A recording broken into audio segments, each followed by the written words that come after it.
뭐 구만전자까지는 한번 시도할 가능성이 있다. 저는 지금 중요한 것은 중국에 있어서의 경제 지표, 그 다음에 외국인들의 수급, 이 두 가지가 가장 중요하지 않겠는가.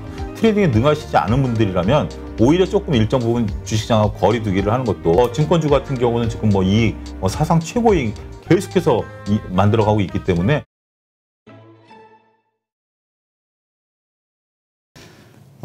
그러면 다음 주 주식시장은 어떻게 보세요? 다음 주에는 일단 옵션 만기가 있죠? 그렇습니다. 네, 다음 주에 있게 되는 어떤 이벤트들, 시장을 움직일 만한 요소들이 뭐가 있을까요? 일단은 현재 지금 몇 가지 요소들, 뭐 이렇게 중요한 요소들은 아닌데요.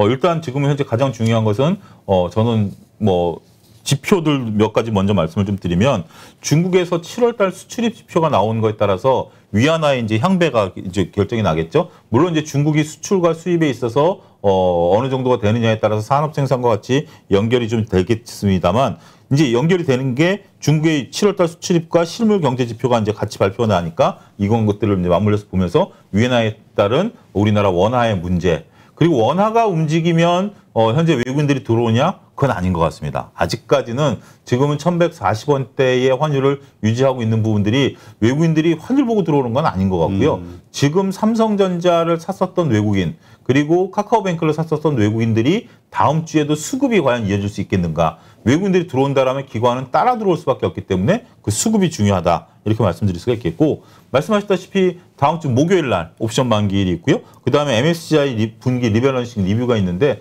이거는 뭐 그렇게 시장에 영향을 미칠 요소는 아닌 것으로 보여지고 있고요. 지금 중요한 것은 중국에 있어서의 경제 지표, 그다음에 외국인들의 수급, 이 두 가지가 가장 중요하지 않겠는가 말씀드릴 수 있겠습니다. 네. 이번에 신규 편입되는 것들도 있지 않나요? MSCI 지수에? 제가 이걸 정확히 지금 뭐 파악하지는 못했는데, 어쨌든 MSCI 지금 뭐 현재 시가총액들이 막 이렇게 움직이다 보니까, 그렇죠. 예, 그런 부분들에 대한 것들도 결국 MSCI 여러분들 이 리밸런싱이 좀 나름대로 의미를 좀 갖는 것은 결국 MSCI 지수를 추종하는 펀드 자금들이 워낙 많기 때문에 액티브 펀드건 패시브 펀드건 그 물량을 채워주고 물량을 빼낸다라는 부분에 있어서 일시적인 수급이 들어온다라는 점에 있어서 착안을 하시면 좋지 않겠는가 말씀드릴 수 있습니다. 네. 참 많은 분들이 우리가 이제 MSCI 뭐죠? 신흥국 지수 여기서 좀 벗어나야 된다. 선진국으로 가야 된다. 이 얘기를 많이 하는데 참 이게 쉽지가 않죠. 이게 이번에 또 걸림돌이 됐던 마지막 항목이 그거 아니었습니까? 저도 그걸 보면서 좀 이유 아닌 이유를 달았던 게 1년 동안 공매도 금지했었던 거. 그게 마지막 이유였더라고요. 아, 그래요? 예. 7가지인가 이유를 했는데, 세 번째까지는 우리 정부가 그건 용인을 안 하는 부분들이고요. 매년 나왔던 부분들인데, 마지막에 생뚱맞게 1년 동안 그걸 안 했었던 것도 하나의 이유다. 이렇게 갖다 붙이더라고요. 예. 그러니까 이제 글로벌 스탠다드에 맞출 수 있느냐에 대해서 이제 의심을 하는 거죠. 예. 너네 상황에 맞춰서 언제든 바꿀 수 있는 거 아니야? 예. 그런 것들을 좀 우려하는 것 같습니다. 네, 그렇군요. 자, 다음 주 그러면 주식 시장 우리가 어떻게 대응 전략을 좀 가져가는 게 좋을까요? 일단은 지금은 뭐 중요한 것들이 반복돼서 말씀드린 게 수급이 일단 중요하고요. 수급이 안 들어오지, 그러니까 두 가지 시나리오를 작성을 하셔야 되겠죠. 수급이 들어오게 된다라면 저는 삼성전자 사셔도 될 것 같아요. 근데 그 수급이 들어온다라는 거는 이제 삼성전자의 외국인 매수가 들어온다? 혹은 아니면은 그냥 우리 코스피의 외국인 돈이 들어온다? 삼성전자의 외국인들이 들어와 주기 시작하면 구만전자를 향해서 이번에 한번 시동을 걸 가능성이 있다. 월요일 날? 예, 월요일 날이나 화요일 정도에 외국인들이 들어와 주면 구만전자를 향해서는 이번에 시동을 걸 수 있다. 한 가지 여러분들이 좀 보셔야 되는 게, 증권사들이 삼성전자에 대해서 목표 주가를 슬그머니 낮춰놨어요. 지금 여러분들 리포트를 보시면 보통 10만 원대 11만 전자, 10만 전자 제시했던 증권사들이 지금 9만 전자, 9만 4천 전자를 제시해놨더라고요. 아, 그래요? 예, 그러니까 그것도 좀 확인하시고, 어찌됐든 뭐 9만 전자까지는 한번 시도할 가능성이 있다. 저는 좀 과감하게 이번에는 삼성전자에 베팅을 하셔도 되지 않을까. 근데 만약에 수급이 안 들어온다, 그렇게 뭐 정말 그렇다라고 한다라면 정말 현금, 지금 뭐 현금을 팔아서 뭐 할 것은 아니지만 현금을 확보해 놓고 계속 좀 기다리시는 장이 필요하지 않겠는가 말씀드릴 수가 있겠습니다. 네. 지금 많은 분들이 보시는 게 이제 삼성전자 같은 경우 이제 워낙 잘 안 움직이잖아요. 그러니까 삼성전자를 포함한 대형주들이 안 움직이잖아요. 이제까지 중소형주가 주로 가격 상승이 왔었고, 그러니까 이제 지금 금년 말까지는 역시 중소형장이 펼쳐지는 거 아니냐 네. 이런 생각하시는 분들이 많거든요. 네. 그러니까 대형주 가지고 있는 분들은 답답한 거죠. 맞습니다. 앞이 암울하니까. 네. 어떻게 보세요? 그 말에 일견 동의를 합니다. 근데 삼성전자가 이번에 뚫어주면은 조금 분위기가 바뀔 수는 있겠습니다만 뚫어줘도 저는 삼성전자만 뚫어줄 가능성이 높고요. 조금 나머지들은 그렇게 온기가 펴질 것 같지는 않습니다. 삼성전자만 뚫어줄 것 같고요. 그 다음에 지금 현재 중소형주 개별 종목 투자하시는 분은 더할 나위 없이 좋다 또 이런 말씀하시는 분들도 계시거든요. 그러니까 결국 이제는 수익 내기가 그러니까 일반 투자자분들 수익 내기가 점점 더 어려워지는 것 같아요. 종목도 슬림화되고 아침마다 이렇게 테마주들 뭐 올라가는 업종들 보면 5월, 6월 달까지만 해도 업종별 순환매가 들었거든요. 오늘은 철강이 돕니다. 오늘은 뭐 화학 섹터가 돕니다. 이랬는데 지금은 테마가 도는 거죠. 그렇죠. 예, 아주 작은 테마. 뭐 예를 들어서 뭐 대북 테마라든지 아니면 뭐 백신과 관련된 테마라든지 신규 상장된 종목에 대한 테마라든지 이런 테마들이 돌다 보면 이거 맞추기는 정말 어렵습니다. 그리고 그 시기도 점점 짧아지고요. 그렇기 때문에 이럴 때는 트레이딩에 능하신 분들은 뭐 제가 더할 말씀을 드릴 필요는 없겠습니다만 트레이딩에 능하시지 않은 분들이라면 오히려 조금 일정 부분 주식시장하고 거리 두기를 하는 것도 우리가 2020년을 현금을 보유하자. 예, 현금을 보유하고 2020년을 빨리 잊으시는 게 저는 오히려 평정심을 찾는 데는 도움이 될 수도 있다. 너무 주가가 이렇게 이번 주 같은 경우 다시 좀 살짝 흥분하게 만들었잖아요. 5, 6%씩 올라가면서 살짝. 예, 뭐 카페24 같은 경우 막 이틀 연속 두산 인프라코 이런 것들이 5, 6%씩 올라가다 보니까 야, 이거 다시 또 주식시장 화랑인 거 아니야? 이렇게 흥분되게 만들었는데 그런 거는 조금 보편적인 것은 아니다. 그렇게 좀 표현을 하고 싶습니다. 네, 그렇군요. 지금 그 미국하고 중국 간의 이제 갈등 문제가 예. 점점 심해지고 있잖아요. 맞습니다. 대만 문제도 그렇고. 이러한 가운데서 그 미국의 현재 그 전략들을 보면은 이렇게 그 중국을 외톨이로 만드는 네. 그래서 북한까지도 네. 예, 뭔가 뭐 이번에 뭐 전 주한미군 사령관이 그랬다면서요. 네. 북한도 동맹으로 끌어들여야 네, 동맹을 끌어들여야 예, 그거 정말 예. 그 얘기 듣고 깜짝 놀랐는데. 예. 그러니까 너무 앞선 얘기죠. 예, 그러니까 이러한 어떤 그 분위기를 끌고 가는 가운데에서 북한의 아주 유화적인 어떤 제스처 메시지들이 계속 나오지 않겠느냐. 이런 그렇게 되면 대북 관련주도 좀 상당히 좀 그 영향을 그때마다 흔들릴 거 아니에요. 네. 이걸 여러분들이 잘 이제 캐치를 하셔야 되는 게 결국 지금 뭐 이제 대통령 선거가 1년도 안 남은 상황인데 현재 지금 뭐 두 가지 이슈가 있죠. 하나는 우리가 전화선을 연결했다라는 긍정적인 이슈. 또 하나는 지금 한미연합훈련을 연기해야 되느냐라는 어떤 뭐 설왕설래하는 뉴스 이 두 가지가 있는데 글쎄요. 뭐 대북 관련주들에 대해서 저는 상당히 조심스러운 게 지금 이제 대북 관련돼서 우리가 할 수 있는 권한이 없거든요. 그렇죠. 예, 유엔사가 지금 다 모든 것을 틀어쥐고 있는 상황이기 때문에 우리가 남북 경협을 한다 하더라도 뭘 한다 하더라도 다 유엔사 허가를 받아야 되고 그 허가권을 갖고 있는 것은 실질적으로 미국 아니겠습니까? 그런 부분들이기 때문에 대북 관련주들은 과거만큼의 변동성은 없을 것이다. 하지만 나름대로 이 화해 제스처를 통용으로 된다라면 오히려 굵직굵직한 관련주들에 대해서 그러니까 뭐 개성공단이라든지 거기에 한정한다라든지 아니면 뭐 건설 쪽에 한정한다라든지 이런 쪽에 소규모로 투자하시는 거는 소규모로 투자하셔야 되지 않을까 말씀드릴 수가 있겠습니다. 네. 자, 그렇다면 소장님이 개인적으로 이렇게 눈여겨보는 섹터, 물론 아까 이제 2차 전지, 소부재 이렇게 말씀하셨는데 그 외에 또 있으신가요? 뭐 특별하게 저는 그 금융주들도 굉장히 잘 보고 있고요. 증권주 같은 경우, 은행주 같은 경우 상당히 제가 좋아하는 섹터 중에 하나입니다. 이익이 상당히 많이 개선되고 있고요. 정말 그 직원들 보면 소리 소문 없이 웃고 다녀요. 소리 소문 없이. 예. 뭐 그 의미는 여러분들이 제가 뭐 말하지 않아도 미루어 짐작하실 거고요.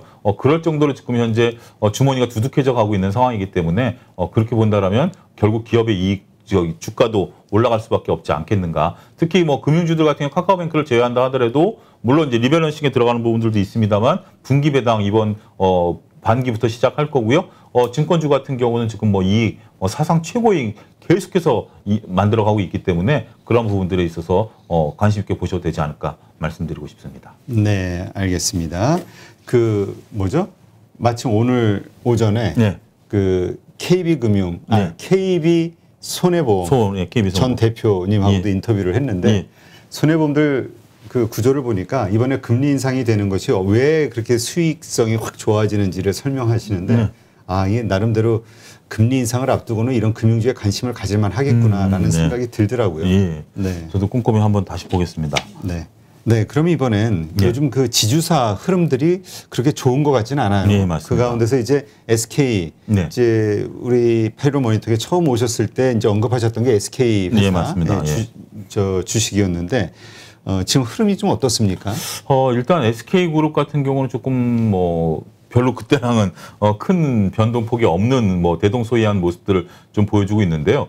근데 우리가 SK 그룹이 저는 이제 좀 눈여겨 봤었던 요소 중에 하나가 최태원 회장의 어떤 뭐 행보라든지 그다음에 SK 그룹들의 다양한 회사들의 IPO라든지 이런 부분들이 조금 뭔가 드라마틱하게 움직일 가능성이 높지 않겠는가라고 시각을 좀 가졌었는데 그 시각과는 좀 다르게 주가가 좀 움직이고 있는 부분들 그런 부분들을 좀 살펴보게 된다라면 결국 기업이 뭐 지주회사를 갖고 있는다라는 게 우리나라에 있어서 투자가 굉장히 어렵다라는 것을 다시 한번 저는 체감하는 뭐 시간이 되지 않았는가 냉정히 좀 약간의 반성 섞인 말씀을 좀 드리도록 하겠고요. 삼성물산이라든지 뭐 SK라든지 그리고 앞서 언급을 드렸던 뭐 카카오라든지 이런 것들이 지주회사격인 그룹사적인 모습들을 갖고는 있습니다만 그들의 투자 자산이죠. 투자 자산인 지분들에 대해서는 상당히 높은 밸류를 평가받을 수 있다 하더라도 그 밸류 가치만큼에 대한 인정을 과연 투자들이 해주느냐라고 봤을 때 미국하고는 좀 다르다. 미국에 있어서는 냉정하게 회계단에 있어서 이익이 잡히면 그 이익이 잡히는 것들에 대해서 인정을 해주기는 하겠습니다만 그렇지 않고 우리나라는 직접적으로 그 본 회사의 이익에 잡혀 있는 부분들 그것만 좀 따져준다라는 거죠. SK그룹도 보면 현재 지금 원래는 주 SK가 있었고 그 밑에 SK텔레콤이 있었고 하이닉스가 있었지 않습니까? 그렇죠. 그런 상태에서 SK 하이닉스가 그 손자 회사이다 보니까 이게 이제 M&A 과정에 있어서 상당히 걸림돌이 있었죠. M&A를 하기 위해서는 지분을 100% 인수를 해야 되는 어마어마한 자금 부담이 있었기 때문에 결국 SK 하이닉스를 이제 자회사를 끌어올리면서 SK텔레콤을 이제 나누겠다라는 거 아니겠습니까? 나눠서 이제 각각의 이제 중간 지주 회사를 만들어 내겠다라는 건데 결국 지금 SK텔레콤 같은 경우도 지분 구조, 그러니까 수익 구조로만 놓고 본다라면 통신이 50, 비통신이 50이거든요. 비통신이라고 하는 게 우리가 이제 거기서 나오고 있는 게 뭐 11번가라든지 각종 이제 회사들이 몇 개가 있는데 이것들도 지금 IPO를 한다라는 거예요. 그런 부분들을 감안하게 된다라면 뭐 카카오 얘랑 똑같은 것 같아요. 이제 계속해서 분사해서 결국 주주들 돈으로 이렇게 기업들을 채워넣기 시작한다라는 것은 경영진 입장에서 보면 경영성의 효율화라든지 아니면 앞으로 지배구조 개편과 관련된 부분에 있어서 비교 우위를 나타낼 부분들은 분명 생기겠습니다만 주주들 입장에서 본다라면 끊임없이 자금이 소요된다라는 것들 기업을 하나하나 다 소유하는 면에 있어서 관점에서 보게 된다라면 조금 소모적인 논쟁이 좀 되지 않겠는가라고 말씀드릴 수가 있겠고 SK 뭐 이번에 바이오사이언스 같은 경우 독자적인 훌륭한 뉴스가 나오면 정말 바이오사이언스를 통해서 이익을 구사하는 게 낫지 주 SK는 가만히 있거든요. 바이오사이언스 지분을 주 SK가 가장 많이 갖고 있음에도 불구하고 그런 부분들을 보게 된다면 SK 같은 그룹들 결국 삼성물산이 삼성전자 지분을 가장 많이 갖고 있지만 삼성전자가 오른다고 해서 삼성물산이 올라가는 그런 구조는 아니기 때문에 그러한 모습들로 이해를 하셔야 되지 않을까도 덧붙여서 말씀드리도록 하겠습니다. 네, 그러니까 이게 SK 같은 경우 참 투자를 잘하는 투자 회사, 그래서 단순한 지주 회사가 아니다. 이렇게 이제 성격 규정을 좀 저희가 했었는데. 근데 어쨌든 시장에서는 그냥 뭐 이렇게 큰 차이는 없는 것 같아요. 다른 지주사들과. 다른 지주사들 보듯이 그냥 똑같은 지주회사로서의 역할만 그냥 하는 것이고, 물론 이제 SK 같은 경우 이렇게 투자를 뭐 회사들을 잘 키워서 정말 그렇게 IPO를 할 수 있을 정도로 그렇게 성장시킨 것은 사실입니다만 그래서 주가가 지금 현재 30만 원대를 유지하고 있는 것이지 뭐 그렇지 않다라면 오히려 주가가 조정을 좀 받았겠죠. 따라서 그러한 부분들에 있어서 SK는 우리가 인정을 해줘야 되지 않겠는가도 말씀드릴 수가 있겠습니다. 네. 근데 지금 SK텔레콤 관련해서도 좀 많은 분들이 긍정적으로 보는 게 내년도에 SKT가 가지고 있는 그 자회사들이 상장을 몇 개 하지 않느냐 뭐 이런 얘기가 있어요. 그러니까 SKT를 더 이상 통신회사로 보지 말아달라는 거죠. 앞서 언급드렸다시피 지금 영업 수익으로 놓고 보면 통신이 50이고 비통신이 50이기 때문에 여기에 이제 SK가 어떠한 역할을 해 나가느냐에 따라서 상당히 고무적인 그 모습들이 될 것이다라고 말씀드릴 수가 있겠습니다. 다양한 자회사들을 보유하고 있는데 이 회사들이 나름대로 지금 그 업계 내에서는 높은 위치들을 차지하고 있거든요. 그러한 지분 가치들을 따져주게 된다라면 꽤 긍정적인 코멘트를 좀 할 수 있을 것으로 보여지고요. 거기에 이제 SK 하이닉스 같은 경우도 이제는 M&A 시장에서 적극적으로 현재 지금 풍부한 자금을 바탕으로 해서 다양한 M&A 활동을 할 수 있다라는 측면에서 바라보게 된다라면 이 또한 SK그룹이 변화는 분명 옵니다. 변화는 분명 오고 최태원 회장 같은 경우 지금 뭐 미국에 방문할 때 또 SNS도 날리고 하면서 뭐 정의용부 누구죠? 그 구단주? 예? 구단주? 저기 저 신세계 구단주. 갑자기 하여튼 예. 신세계 구단주와 같은 이제 정용진 정용진 회장과 같이 이제 이런 SNS 활동을 이렇게 열심히 하고 계신데 그런 것들이 이제 좀 변화의 모습이 있는 것은 사실이지만 다시 말씀드리지만 우리가 주식 투자자의 관점에서 본다라면 조금은 다른 포인트로 봐야 되지 않을까 말씀드릴 수가 있겠습니다. 네, 그러니까 이렇게 보면 SK 같은 경우도 사실 그 투자를 참 잘하는 것 같아요. 네, 투자를 참 잘한 것 같습니다. 상장 SK 뭐 바이오사이언스니 뭐 다 이렇게 보면은 정말 투자를 잘한 것 같다는 생각은 드는데, 근데 이제 이번에 SK 이름도 듣기 싫다 이렇게 얘기하시는 분들은 이제 SK 이노베이션 네. 투자자 하신 분들. 네, 그렇죠. 네. 그런 것들이 이제 SK 이노베이션도 LG 화학과 같은 또 전체를 밟는다라는 것이 조금 조심스럽긴 합니다. 네. 그러니까 어쨌건 SK도 그 이제 지주사 이게 결국 그러니까 지난번 몇 달 전처럼 지주사 어떤 테마가 이제 불어와야 예. 같이 올라갈 수 있는 거로 봐야 되겠죠. 그렇습니다. 뭐 그런 테마가 오면 가장 먼저 올라갈 수 있는 그룹사 중에 하나다라고 말씀드릴 수가 있겠고 지금도 뭐 관심이 없는 것은 아니지만 일단은 지금 시장의 체력이라든지 분위기로 봐서는 아직까지는 지금 현재 뭐 올라가는 개별 종목들이 워낙 강하기 때문에 그쪽에 더 쏠림 현상들이 있지 않겠는가 말씀드릴 수가 있겠습니다. 네. 하여튼 투자하기가 참 어렵고 또 몇 달 전만 해도 참 괜찮은 주식이다라고 네. 이제 평을 받아서 보유했던 주식들이 이제 이렇게 재미없는 모습을 보여주니까 실망하시는 분들이 있는데 이 주식이라는 거는 그냥 좀 장기적으로 봐야겠죠. 그렇죠. 예, 그 기본 체질. 네. 뭐 지금 뭐 저희들이 거론한 주식들이 단기적인 관점에서 보면 좀 어편은 있겠습니다만 장기적인 관점에서 본다라면 다 괜찮은 주식들이거든요. 그리고 주가도 뭐 그렇게 하향 조정을 받거나 폭락하는 주식들이 아니기 때문에 긴 호흡으로 보시면 분명 다 좋은 결과가 나타나지 않을까 말씀드릴 수 있겠습니다. 네, 알겠습니다.